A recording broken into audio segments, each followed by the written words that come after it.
നമോ ഭഗവതേ വാസുദേവായ. ആദിത്യാനാമഹം ആദിത്യാം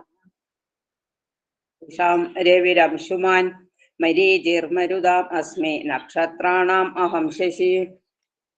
വിവർത്തനം ഭാവാർത്ഥം. ഭക്തിവേദാന്ത ശ്രീലപ്രഭുപാദ് ജയ്.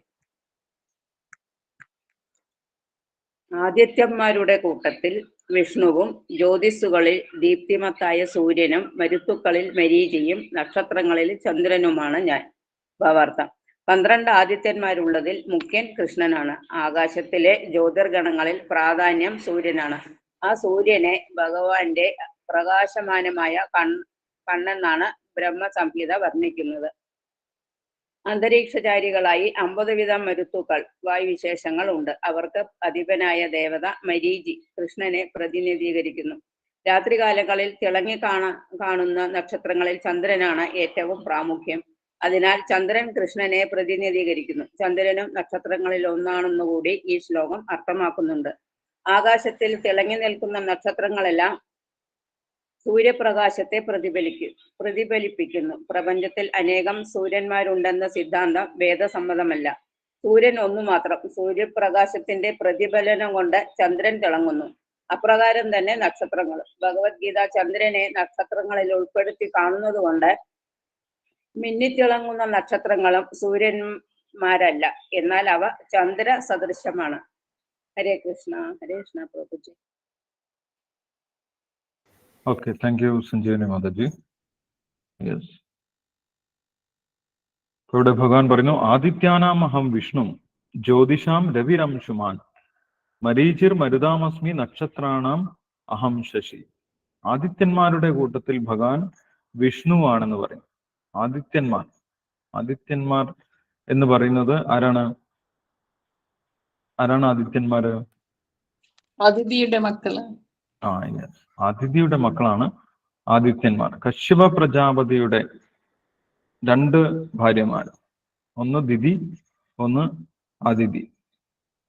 അതിൽ ദിതിയുടെ മക്കളൊക്കെ ദൈത്യന്മാരെന്നറിയപ്പെടുന്നു. ദിതിയുടെ മക്കളൊക്കെ ദൈത്യന്മാരാണ്, അല്ലെങ്കിൽ അസുരന്മാരായിട്ട് മാറിയെന്നാണ് പറയുന്നത്. അതേപോലെ അതിഥിയുടെ മക്കളെയാണ് ആദിത്യന്മാരെന്ന് വിളിക്കുന്നത്. അവർ ദൈവികമായിട്ടുള്ള സ്വഭാവമുള്ള ആളുകളാണ്. 12 ആദിത്യന്മാരുണ്ടെന്നാണ് പറയുന്നത്. 12 ആദിത്യന്മാരുണ്ടെന്ന് പറയുന്നു. അതിൽ ഓരോ ആദിത്യന്മാരും ഓരോ മാസത്തിന്റെ ചുമതലയുള്ള ആളുകളാണെന്നാണ് പറയുന്നത്. ഓരോ മാസത്തിനെ നിയന്ത്രിക്കുന്നതിന് ഓരോ ആദിത്യന്മാരുണ്ട് എന്നാണ് പറയുന്നത്. ആ 12 ആദിത്യന്മാരിൽ ഭഗവാന്റെ പ്രതിനിധിയായിട്ടിരിക്കുന്നത് വിഷ്ണു എന്ന് പറയുന്ന ആദിത്യനാണെന്ന് പറയും. വിഷ്ണു എന്ന് പറയുന്നത് ഇവിടെ ഒരു ആദിത്യന്റെ പേരാണ്. അതിഥിയുടെ 12 മക്കളിൽ ഒരു മകന്റെ പേരാണ് വിഷ്ണു എന്ന് പറയുന്നത്. അതിൽ 12 ആദിത്യന്മാരുടെയും പേരുകൾ കൊടുത്തിട്ടുണ്ട്. വിവസ്വാൻ, അര്യമാൻ, ത്വഷ്ട, സവിതൃ, ഭഗ, ദത്ത, മിത്ര, വരുണ, അംശ, കുഷാൻ, ഇന്ദ്ര, വിഷ്ണു. ഇങ്ങനെ 12 ആദിത്യന്മാരാണ് എന്ന് പറയുന്നത്. അതിൽ വിഷ്ണു എന്ന് പറയുന്ന ആദിത്യൻ ഭഗവാന്റെ പ്രതിനിധിയാണ് എന്ന് പറയുന്നു. ഭഗവാന്റെ റെപ്രസെന്റേറ്റീവ് ആയിട്ടിരിക്കുന്നു എന്ന് പറയുന്നു. പിന്നീട് ഭഗവാൻ പറയുന്നു, ജ്യോതിഷാം രവിരംശമാം. ജ്യോതിസുകളിൽ വെച്ച്, ഈ ഭൗതിക ലോകത്തിൽ മുഴുവൻ ഇരുട്ടാണ്, അതുകൊണ്ട് ഭഗവാൻ ജ്യോതിസ് വെച്ചിട്ടുണ്ട്. വെളിച്ചം നൽകാൻ ഒരു ഗോളത്തിനെ സൃഷ്ടിച്ചിട്ടുണ്ട്. അല്ല, ആ ജ്യോതിസുകളിൽ വെച്ച് ജ്യോതിഷാം രവിരംശുമാൻ എന്നാണ് ഭഗവാൻ പറയുന്നത്. ജ്യോതിസുകളിൽ വെച്ച് ഭഗവാൻ ആരാണ്? ഭഗവാന്റെ പ്രതിനിധി ആരാണ്? രവി ആണ് എന്ന് പറയും. രവി അംശുമാൻ. ഇവിടെ പറയുന്നത് വേദസാഹിത്യം അനുസരിച്ച് ഈ ഭൂഗോളത്തിൽ പ്രകാശം പരത്തുന്ന ഒരൊറ്റ ഗോളം മാത്രമേ ഉള്ളൂ എന്നാണ്. സ്വയം പ്രകാശിക്കുന്ന ഒരു ഗോളം മാത്രമേ ഉള്ളൂ, അത് സൂര്യനാണെന്ന് പറയും. ജ്യോതിസുകളിൽ ബാക്കിയുള്ള ജ്യോതിസുകളൊക്കെ പ്രകാശത്തിനെ റിഫ്ലക്റ്റ് ചെയ്യുകയാണെന്ന് പറയുന്നു. പ്രകാശത്തിനെ പ്രതിഫലിപ്പിക്കുകയാണ് ചെയ്യുന്നത് എന്ന് പറയും. നമ്മൾ ആകാശത്ത് കാണുന്ന നക്ഷത്രങ്ങളൊക്കെ പ്രകാശമുള്ളതല്ല എന്നാണ് വൈദിക സാഹിത്യം പറയുന്നത്. മോഡേൺ സയൻസ് പറയുന്നത് എല്ലാം സൂര്യനെ പോലെ പ്രകാശിക്കുന്നതാണെന്ന്. പക്ഷെ വേദിക് ആസ്ട്രോണമിയിൽ പറയുന്നത്, വേദസാഹിത്യങ്ങളിൽ പറയുന്നത് ഒരൊറ്റ സൂര്യൻ മാത്രമേ ഉള്ളൂ. ബാക്കിയൊക്കെ വ്യത്യസ്തമായിട്ടുള്ള ഗ്രഹങ്ങളാണ്. നമ്മൾ നക്ഷത്രം എന്ന് പറയുന്നതും സൂര്യന്റെ പ്രകാശം പ്രതിഫലിപ്പിക്കുന്ന ഗ്രഹങ്ങളാണ് എന്നാണ് പറയുന്നത്. അപ്പം യഥാർത്ഥത്തിലുള്ള പ്രകാശത്തിന്റെ സ്രോതസ് എന്ന് പറയുന്നത് സൂര്യൻ മാത്രമാണ്. ആ സൂര്യൻ ഭഗവാന്റെ പ്രതിനിധിയാണ് എന്നാണ് പറയുന്നത്. അപ്പൊ സൂര്യൻ എന്നല്ല ഇവിടെ ഭഗവാൻ പറയുന്നത്, രവി എന്നാണ് പറയുന്നത്. രവി എന്ന് പറയുന്നത് സൂര്യന്റെ മറ്റൊരു പേരാണ്. രവി എന്നുള്ള വാക്കിന്റെ അർത്ഥം ഇരുട്ടിനെ ഇല്ലാതാക്കുന്നവൻ എന്നാണ്. ഇരുട്ടിനെ ഇല്ലാതാക്കുന്നവൻ. സൂര്യൻ വന്നു കഴിഞ്ഞാൽ പിന്നെ അവിടെ ഇരുട്ട് നിലനിൽപ്പില്ല. ഭഗവാനും സൂര്യനെ പോലെ തന്നെയാണെന്ന് ചൈതന്യ മഹാപ്രഭു പറയുന്നുണ്ട് അല്ലെ. കൃഷ്ണ സൂര്യസമ മായാഹി അന്ധകാർ. സൂര്യൻ വന്നു കഴിഞ്ഞാൽ പിന്നെ ഇരുട്ടിന് അവിടെ നിലനിൽപ്പില്ല. അപ്പൊ ഭഗവാൻ വന്നു കഴിഞ്ഞാൽ പിന്നെ അവിടെ അജ്ഞാനത്തിന് നിലനിൽപ്പില്ല. അതേപോലെ സൂര്യൻ വന്നു കഴിഞ്ഞാൽ ഇരുട്ടിന് നിലനിൽപ്പില്ല. അതുകൊണ്ട് സൂര്യൻ ഭഗവാനെ പോലെ ആയതുകൊണ്ട് സൂര്യനും ഭഗവാന്റെ ഒരു പ്രതിനിധിയാണ്. ഇത് ഭഗവാനെ എളുപ്പത്തിൽ ഓർക്കാനുള്ള ഒരു മെത്തേഡാണ് അല്ലെ. സൂര്യൻ ഭഗവാന്റെ പ്രതിനിധിയാണെന്ന് പറഞ്ഞു കഴിഞ്ഞാൽ നമ്മൾ എപ്പോഴും കാണുന്നതാണ് സൂര്യനെ. ദിവസത്തിൽ പകുതി സമയം നമ്മൾ സൂര്യനെ കാണുന്നുണ്ട്. രാവിലെ മുതൽ വൈകുന്നേരം വരെ നമ്മൾ സൂര്യനെ കാണുന്നുണ്ട്. ആ സൂര്യൻ ഉള്ളത് കൊണ്ടാണ് നമ്മൾക്ക് എല്ലാം കാണുന്നത്. ബാക്കിയുള്ള വസ്തുക്കളൊക്കെ കാണുന്നത് സൂര്യൻ ഉള്ളതുകൊണ്ട്. അപ്പൊ നമ്മൾക്ക് സൂര്യനെ കാണുമ്പോഴും മറ്റു വസ്തുക്കളെ കാണുമ്പോഴൊക്കെ ഭഗവാനെ സ്തുതിക്കാൻ സാധിക്കും. ഭഗവാന്റെ കാരുണ്യം കൊണ്ടാണ്, സൂര്യന്റെ കാരുണ്യം കൊണ്ടാണ് നമ്മൾക്ക് എല്ലാം കാണാൻ സാധിക്കുന്നത് എന്ന് നമ്മൾക്ക് ഭഗവാനെ ഓർക്കാൻ സാധിക്കും. മാത്രമല്ല സൂര്യനെ കാണുന്ന സമയത്ത് നമ്മൾക്ക് ഈ ശ്ലോകവും ചൊല്ലാം. എന്താണ് ശ്ലോകം? ജ്യോതിഷാം രവിരംശുമാൻ. അത് സൂര്യനെ സ്തുതിക്കുന്ന ഒരു ശ്ലോകമാണ്. ജ്യോതിഷാം രവിരംശുമാൻ. ജ്യോതിഷുകളിൽ അങ്ങ് സൂര്യനാണ് എന്ന് സൂര്യനെ നോക്കി നമുക്ക് പറയാൻ സാധിക്കും. അപ്പൊ നമ്മൾക്ക് ഭഗവാനെ ഓർക്കാൻ സാധിക്കും. ഈ ഭൗതിക പ്രകൃതിയിലുള്ള വ്യത്യസ്തമായിട്ടുള്ള വസ്തുക്കളെ കാണുന്ന സമയത്ത് നമുക്ക് ഭഗവാനെ ഓർക്കാനുള്ള മെത്തേഡാണ് വിഭൂതി യോഗം എന്ന് പറയും. അപ്പം ആദിത്യാനാം അഹം വിഷ്ണു എന്ന് ഭഗവാൻ പറഞ്ഞു. ജ്യോതിഷാം രവിരംശമാണ്. ഓരോ മാസത്തിനും ഓരോ ആദിത്യന്മാരുണ്ട്. ഓരോ മാസത്തിനെ കുറിച്ച് കേൾക്കുന്ന സമയത്ത് ഇത് ആദിത്യന്മാരാണ് ആ മാസത്തിനെ നിയന്ത്രിക്കുന്നത് എന്ന് നമുക്ക് ഓർക്കാൻ സാധിക്കും. ആ ആദിത്യന്മാരിൽ വിഷ്ണു ഭഗവാന്റെ പ്രതിനിധിയാണ് എന്നുള്ള കാര്യം നമുക്ക് ഓർക്കാൻ സാധിക്കും. ആകാശത്ത് സൂര്യനെ കാണുന്ന സമയത്ത് നമ്മൾക്ക് ജ്യോതിഷാം രവിരംശുമാൻ എന്ന് ഓർക്കാൻ സാധിക്കും. അംശുമാൻ എന്ന് പറഞ്ഞു കഴിഞ്ഞാൽ അംശു എന്ന് പറഞ്ഞു കഴിഞ്ഞാൽ സൂര്യന് എന്തുണ്ട്? രശ്മികളുണ്ട്, സൂര്യരശ്മികൾ. അങ്ങനെ രശ്മികളോടുകൂടിയ സൂര്യൻ എന്നാണ് പറയുന്നത്. സൂര്യന്റെ പ്രത്യേകതയാണ് രശ്മികൾ രശ്മികൾ നമുക്ക് കാണാൻ സാധിക്കും, സൂര്യരശ്മികൾ. ആ രശ്മികളോട് കൂടിയിട്ടുള്ള രവി ഭഗവാന്റെ പ്രതിനിധിയാണെന്ന് ഇവിടെ പറഞ്ഞിരിക്കുന്നു. പിന്നീട് മരീചിർ മരുതാമസ്മി എന്ന് പറയുന്നു. മരുത്തുക്കൾ, മരീചിർ മരുതാമസ്മി. മരുത്ത് എന്ന് പറയുന്നത് കാറ്റുകളാണ്. വ്യത്യസ്തമായിട്ടുള്ള കാറ്റുകളുണ്ടെന്ന് പറയുന്നു. 50 തരത്തിലുള്ള കാറ്റുണ്ടെന്നാണ് പറയുന്നത്. അവരൊക്കെ മരുത്തുക്കളായിട്ട് അറിയപ്പെടും.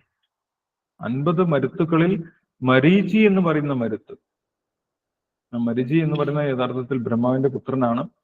ആ ബ്രഹ്മാവിന്റെ പുത്രനായിട്ടുള്ള മരീചിയുടെ പുത്രനാണ് കശ്യപൻ. കശ്യപന്റെ പുത്രന്മാരാണ് ആദിത്യന്മാരെന്ന് പറയും. ആദിത്യന്മാരെ കുറിച്ച് ഇവിടെ പറഞ്ഞു. അതേപോലെ ഇവിടെ മരീചിയെ കുറിച്ചും പറയുന്നുണ്ട്. 50 വായുവിശേഷങ്ങളുള്ളതിൽ മരീചി എന്ന് പറയുന്ന വായു ഭഗവാന്റെ പ്രതിനിധിയാണ് എന്ന് പറഞ്ഞിരിക്കും. മരീചിർ മരുതാമസ്മി. നക്ഷത്രാണാം അഹം ശശി എന്ന് പറയും. നക്ഷത്രങ്ങളുടെ കൂട്ടത്തിൽ ഭഗവാൻ ആരാണ്? ചന്ദ്രനാണെന്ന് പറയുന്നു. ശശി എന്ന് പറയാൻ കാരണം ശശാങ്കൻ. ശശം എന്ന് പറഞ്ഞു കഴിഞ്ഞാൽ മുയൽ എന്നാണ് അർത്ഥം അല്ലെ, മുയൽ. ആ മുയലിന്റെ ചിത്രം പോലെ കാണാം. ചന്ദ്രനെ കാണുന്ന സമയത്ത് ചന്ദ്രനിൽ ഒരു കലയുണ്ട്. ആ കല മുയലിന്റെ ആകൃതിയിലാണ് എന്ന് പറയും. അതുകൊണ്ടാണ് ചന്ദ്രനെ ശശി എന്ന് പറയുന്നത്. ശശാങ്കൻ, മുയലിന്റെ ചിത്രമുള്ളവൻ എന്നാണ് അർത്ഥം. ശശി എന്ന് പറഞ്ഞു കഴിഞ്ഞാൽ, ശശാങ്കൻ എന്ന് പറഞ്ഞു കഴിഞ്ഞാൽ. അപ്പം ശശിയാണ് നക്ഷത്രങ്ങളുടെ കൂട്ടത്തിൽ ഭഗവാൻ ശശിയാണെന്ന് പറയും. അപ്പം ഇവിടെ ശീലപ്രഭാതർ ഒരു പ്രത്യേക കാര്യം എടുത്തു പറയുന്നുണ്ട്. ഈ ചന്ദ്രനെ നക്ഷത്രങ്ങളുടെ കൂട്ടത്തിലാണ് പെടുത്തിയിട്ടുള്ളത്. അല്ലെങ്കിൽ നക്ഷത്രങ്ങളെയും ചന്ദ്രനെയും ഒരേ കാറ്റഗറിയിലാണ് പെടുത്തിയിട്ടുള്ളത് എന്ന് പറയുന്നു. മോഡേൺ സയൻസ് നക്ഷത്രങ്ങളെ സൂര്യന്റെ കാറ്റഗറിയിലാണ് പെടുത്തുന്നത്. സ്വയം പ്രകാശിക്കുന്നു എന്ന് പറഞ്ഞിട്ട് സൂര്യനെ പോലെയാണ് നക്ഷത്രങ്ങൾ എന്നാണ് അവർ പറയുന്നത്. പക്ഷെ ഇവിടെ ഭഗവാൻ പറയുന്നത് നക്ഷത്രാണ മഹം ശശി എന്നാണ്. നക്ഷത്രങ്ങളുടെ കൂട്ടത്തിൽ ചന്ദ്രനാണ് ഞാൻ എന്ന് പറയുന്നത്. അപ്പം നക്ഷത്രങ്ങളും ചന്ദ്രനെ പോലെ സ്വയം പ്രകാശിക്കുന്നതല്ല എന്നാണ് ഒരു കാര്യം ശീലപ്രഭാതർ എടുത്തു പറയുന്നത്. നക്ഷത്രങ്ങളും ചന്ദ്രനെ പോലെ സൂര്യന്റെ പ്രകാശം പ്രതിഫലിപ്പിക്കുകയാണ് ചെയ്യുന്നത്. അതൊരു ഗവേഷണ വിഷയമാണ്. ആർക്കെങ്കിലും റിസർച്ച് ചെയ്യാൻ സാധിക്കുന്നുണ്ടെങ്കിൽ ആ വിഷയത്തിൽ അവർക്ക് കൂടുതൽ റിസർച്ച് ചെയ്യാൻ സാധിക്കുന്നതാണ്. നക്ഷത്രങ്ങൾ സ്വയം പ്രകാശിക്കുന്നതാണോ അല്ലെങ്കിൽ നക്ഷത്രങ്ങളുടെ പ്രകാശം സൂര്യന്റെ റിഫ്ലക്ഷൻ ആണോ? വേദങ്ങളിൽ പറയുന്നത് സൂര്യനാണ് പ്രകാശിക്കുന്നത്, നക്ഷത്രങ്ങൾ റിഫ്ലക്ട് ചെയ്യുന്നതാണ്. പക്ഷെ മോഡേൺ സയൻസ് നമ്മളോട് പറയുന്നത് നമ്മൾ ആകാശത്ത് കാണുന്ന നക്ഷത്രങ്ങളും സൂര്യന്മാരെ പോലെ സ്വയം പ്രകാശിക്കുന്നതാണ് എന്നുള്ള കാര്യം. റിസർച്ച് ടോപ്പിക്കാണ്. റിസർച്ച് ചെയ്യാൻ കഴിയുന്നവർക്ക് അത് റിസർച്ച് ചെയ്യാം എന്ന് പറയും. യെസ്, അപ്പൊ നക്ഷത്രാണ് മഹം ശശി എന്ന് ഭഗവാൻ പറഞ്ഞിരിക്കുന്നു. അപ്പൊ ഇതൊക്കെ ഈ കാര്യങ്ങളൊക്കെ ഭഗവാൻ സൂര്യൻ ഭഗവാന്റെ പ്രതിനിധിയാണ്. ശശി ചന്ദ്രൻ ഭഗവാന്റെ പ്രതിനിധിയാണ്. വായുക്കളിൽ മരീചി ഭഗവാന്റെ പ്രതിനിധിയാണെന്ന് പറയുന്നു.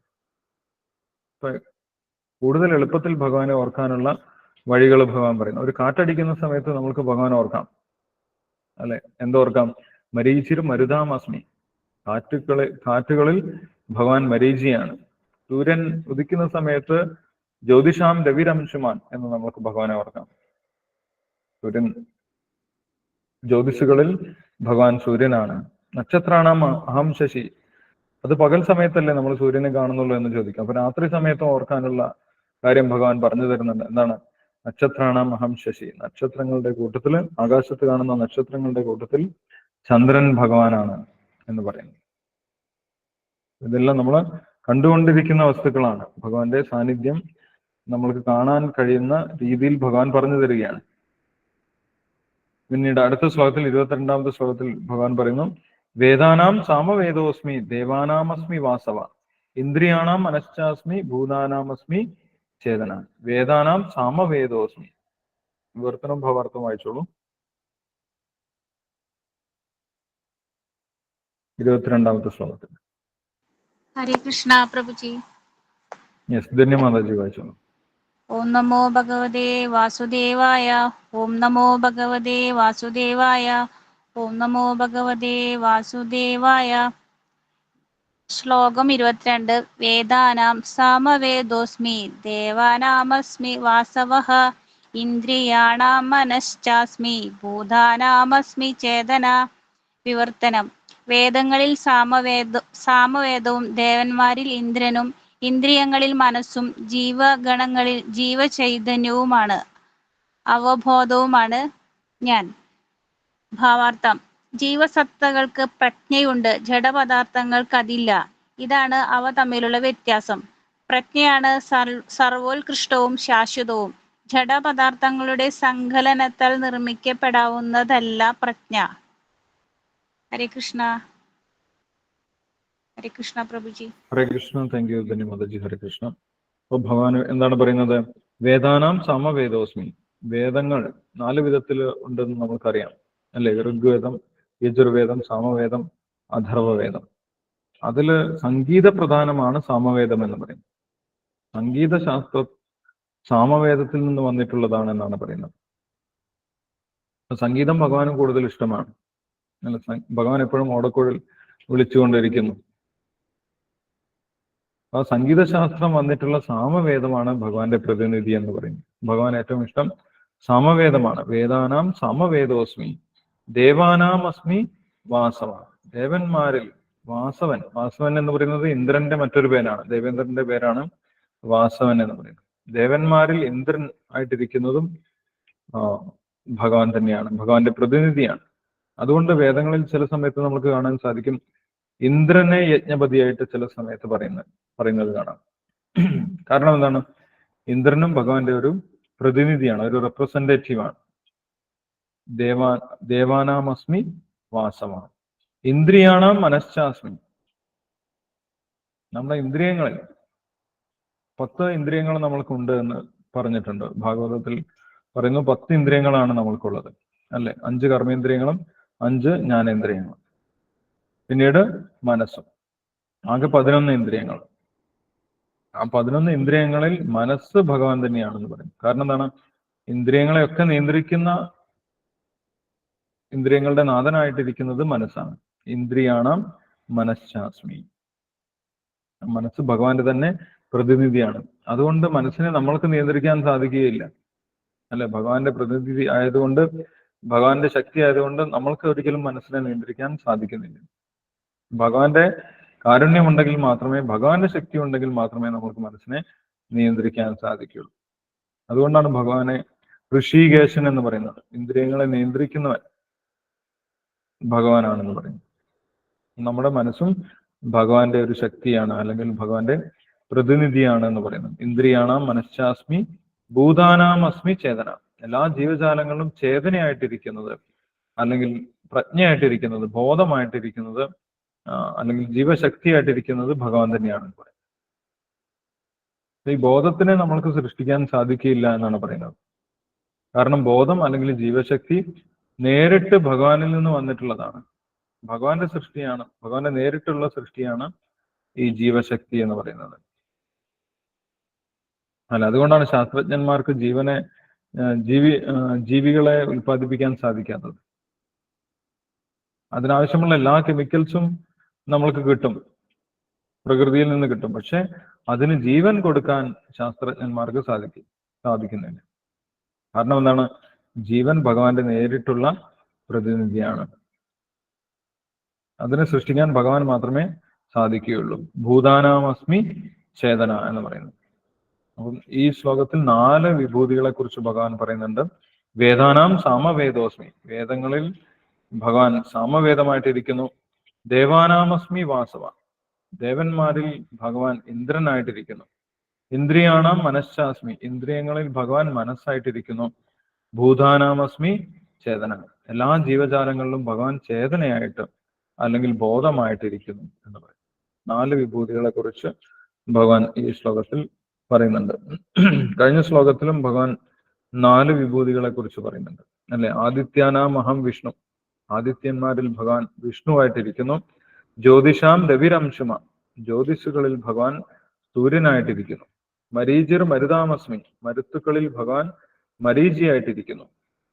നക്ഷത്രാണാമഹം ശശി. നക്ഷത്രങ്ങളുടെ കൂട്ടത്തിൽ ഭഗവാൻ ചന്ദ്രനായിട്ടിരിക്കുന്നു എന്ന് പറയും. ഈ ശ്ലോകത്തിൽ പറയുന്നു വേദാനാം സാമവേദോസ്മി. വേദങ്ങളിൽ ഭഗവാൻ സാമവേദമാണ്. ദേവന്മാരിൽ ഭഗവാൻ ഇന്ദ്രനാണ്. ഇന്ദ്രിയാണാം മനഃശാസ്മി. ഇന്ദ്രിയങ്ങളിൽ ഭഗവാൻ മനസ്സാണ്. ഭൂതാനാമസ്മി ചേതന.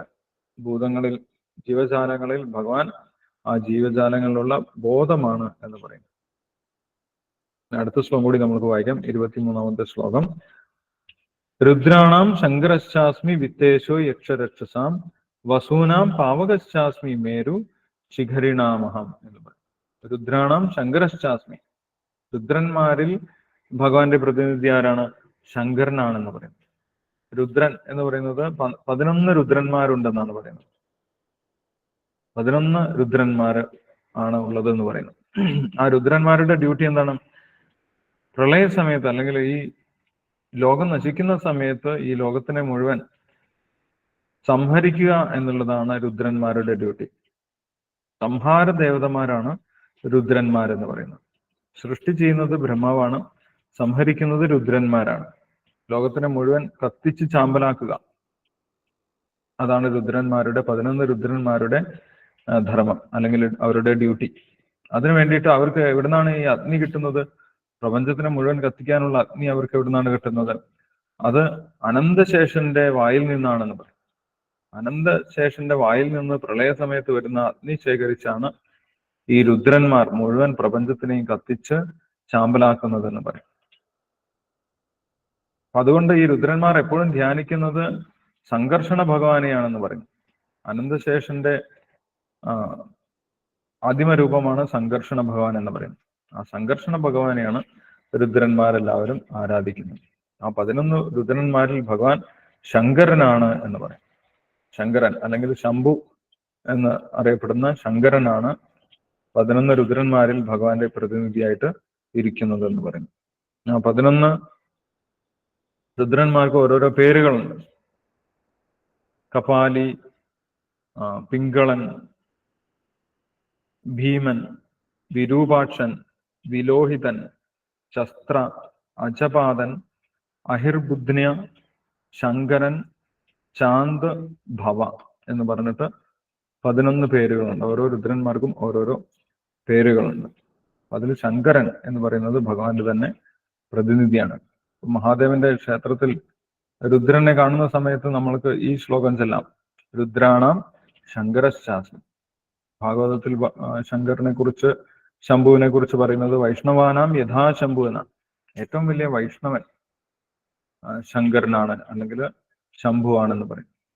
ഇതൊക്കെ നമ്മൾക്ക് ശങ്കരനെ സ്തുതിക്കാൻ ഉപയോഗിക്കാം. ഭഗവാന്റെ അംശം തന്നെയാണ്, ഭഗവാന്റെ പ്രതിനിധിയാണ് മഹാദേവൻ, അല്ലെ? സാധാരണഗതിയിൽ ആളുകൾ ചോദിക്കാറുണ്ട്, നിങ്ങൾ ഈ ഹരേ കൃഷ്ണക്കാര് ശിവനില്ല എന്നാണ് പറയുന്നത്. അങ്ങനെ ഒരിക്കലും പറയുന്നില്ല, അല്ലെ? ആളുകൾ അങ്ങനെ പറയുകയാണ് ചെയ്യുന്നത്. ശിവന്റെ പൊസിഷനെ കുറിച്ചാണ് ഇവിടെ പറയുന്നത്. ശിവൻ ഭഗവാന്റെ ഒരു വിഭൂതിയാണ് എന്ന് പറയുന്നത്. ഭാഗവതത്തിൽ പറയുന്നത് വൈഷ്ണവാനാം യഥാ ശംഭു എന്നാണ്. ഇവിടെ ഭഗവാൻ തന്നെ പറയുന്നു രുദ്രാണാം ശങ്കരശാസ്ത്രം. രുദ്രന്മാരിൽ ഭഗവാൻ ശങ്കരനാണ് എന്ന് പറയുന്നു. വിത്തേശോ യക്ഷരക്ഷസാം. വിത്തേശന്മാര്, വിത്തേശൻ എന്ന് പറയുന്നത് ഗജാഞ്ചിയാണ്, ദേവന്മാരുടെ ഭണ്ഡാരം സൂക്ഷിപ്പുകാരൻ. ആ ഭണ്ഡാരം സൂക്ഷിപ്പുകാരൻ ആരാണ്? വിത്തേശൻ, കുബേരനാണ്. അപ്പൊ യക്ഷരാക്ഷസന്മാരിൽ ഭഗവാന്റെ പ്രതിനിധിയായിട്ടിരിക്കുന്നത് വിത്തേശനാണ് എന്നും, കുബേരനാണ് യക്ഷ രാക്ഷസന്മാരിൽ ഭഗവാന്റെ പ്രതിനിധി എന്ന് പറയും. ആ കുബേരനെ നമ്മൾക്കറിയാം. കുബേരന്റെ മക്കളാണ് നാരദ മഹർഷിയുടെ ശാപം ലഭിച്ച് വൃന്ദാവനത്തിൽ നളകുബേരനും മണിഗ്രീവനും അവരാണ് വൃക്ഷങ്ങളായിട്ട്, അർജുന വൃക്ഷങ്ങളായിട്ട് വന്നിട്ടുള്ളത്. ദാമോദര ലീലയിൽ പങ്കെടുത്തിട്ടുള്ളത് നമ്മൾക്കറിയാം, അല്ല? അവരുടെ പിതാവ് കുബേരൻ. പലരും കുബേരനെ പൂജിക്കുന്നതായിട്ട് കാണുന്നുണ്ട്. അത് എന്ത് പൂജയാണ്? യക്ഷരാക്ഷസന്മാരുടെ പൂജയാണ്. യഥാർത്ഥത്തിൽ കുബേരനെ പൂജിക്കുന്നത് യക്ഷരാക്ഷസന്മാരുടെ പൂജയാണ് എന്ന് പറയുന്നത്. വ്യത്യസ്തമായിട്ടുള്ള ആരാധനകളിൽ രജോ ഗുണത്തിലുള്ള ആരാധനയാണ് യക്ഷരാക്ഷസന്മാരുടെ ആരാധന എന്ന് ഭഗവാൻ പറയുന്നത്. കുബേരൻ ഏത് കാറ്റഗറിയിൽ പെടുന്നതാണ്? യക്ഷന്മാരുടെ കാറ്റഗറിയിലുള്ള ഒരു ദേവനാണ്. യക്ഷന്മാരുടെ വിഭാഗത്തിൽ വരുന്ന ഒരു ദേവനാണ് കുബേരൻ എന്ന് പറയും. ആ കുബേരനും ഭഗവാന്റെ ഒരു പ്രതിനിധിയാണ്, അല്ലെങ്കിൽ വിഭൂതിയാണെന്ന് ഇവിടെ പറഞ്ഞിരിക്കുന്നു. വസൂനാം പാവകശാസ്മി. വസുക്കളിൽ ഭഗവാൻ പാവകനാണെന്ന് പറയുന്നു.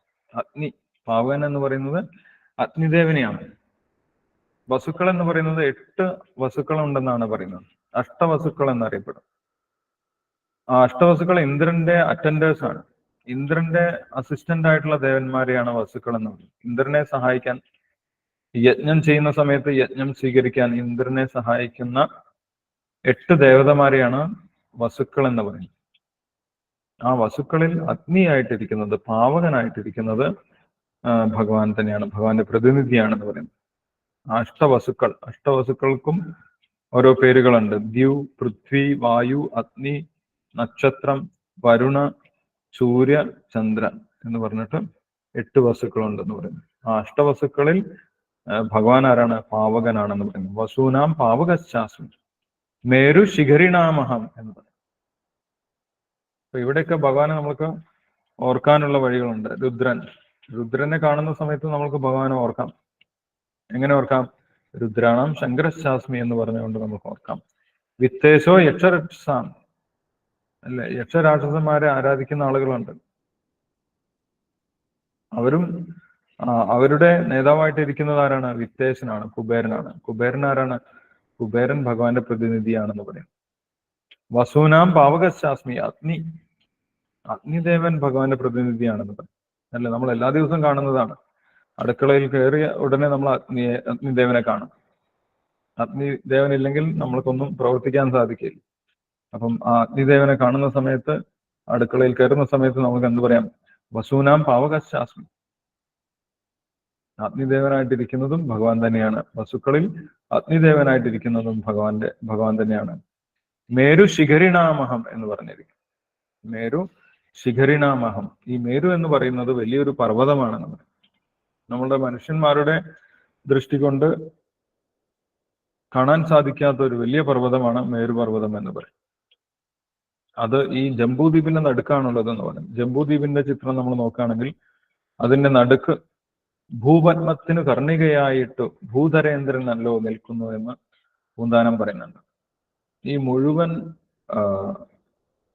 ഭൂലോകത്തിനെ അല്ലെങ്കിൽ ഭൂമണ്ഡലത്തിനെ ഒരു താമര പോലെയാണ് പറയുന്നത്. താമരയുടെ ഷേപ്പാണെന്നാണ് പറയുന്നത്.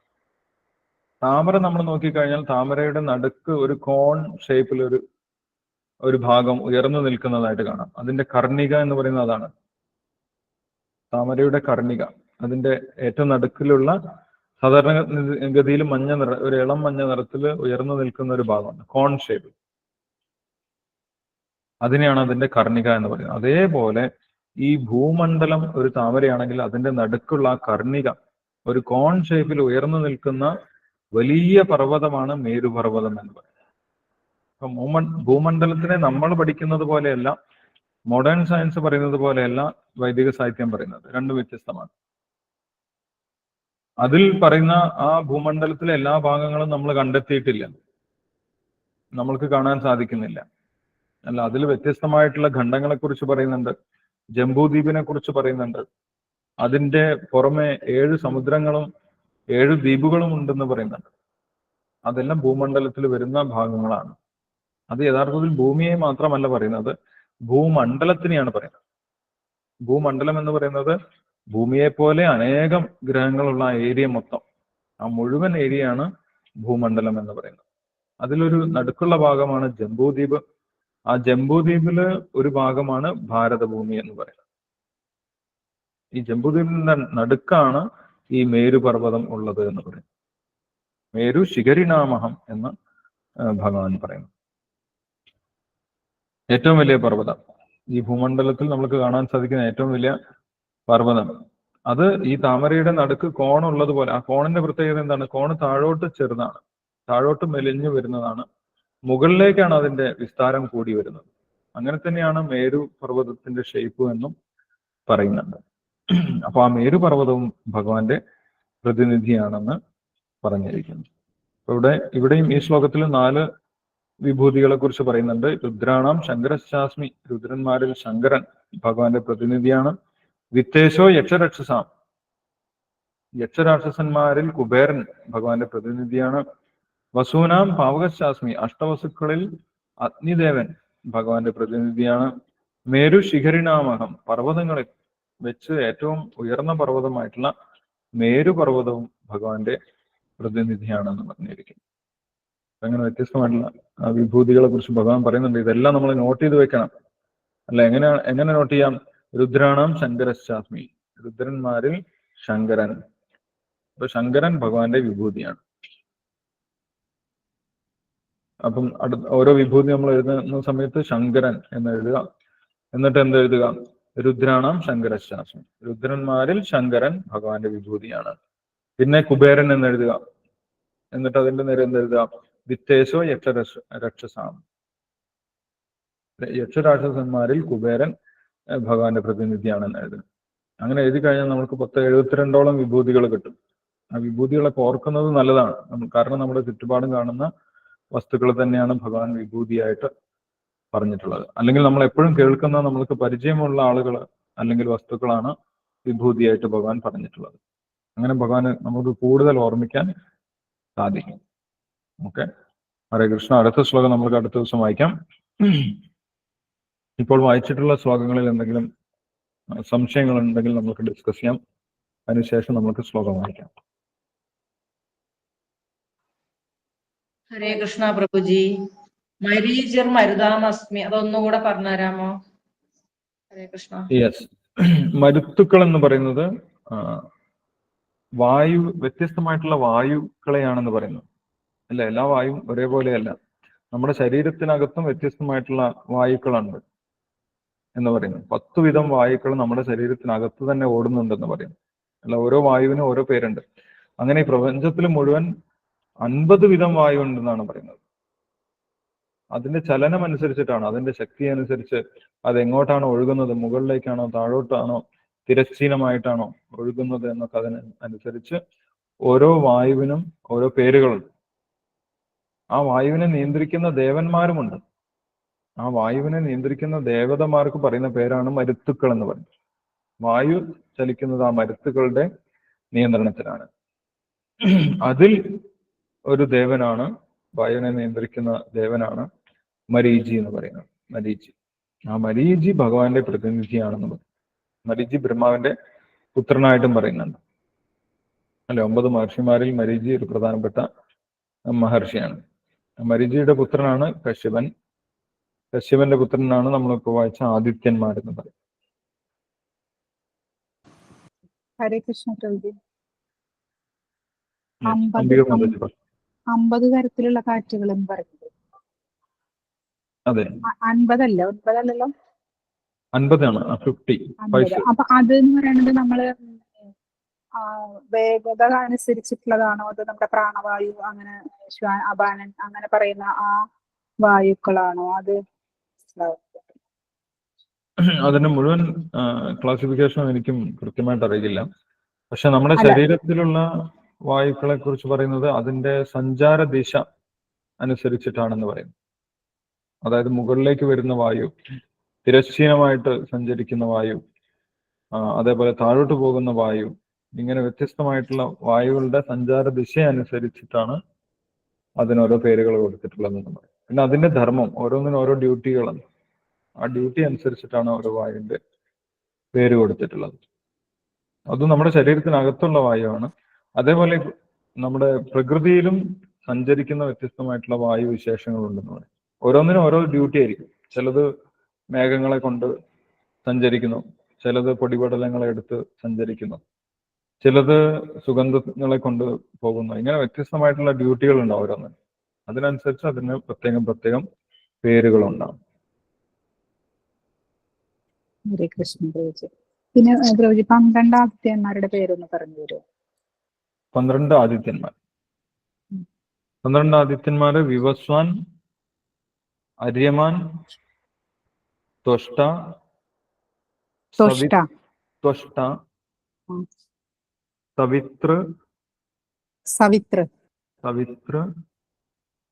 ഭഗ,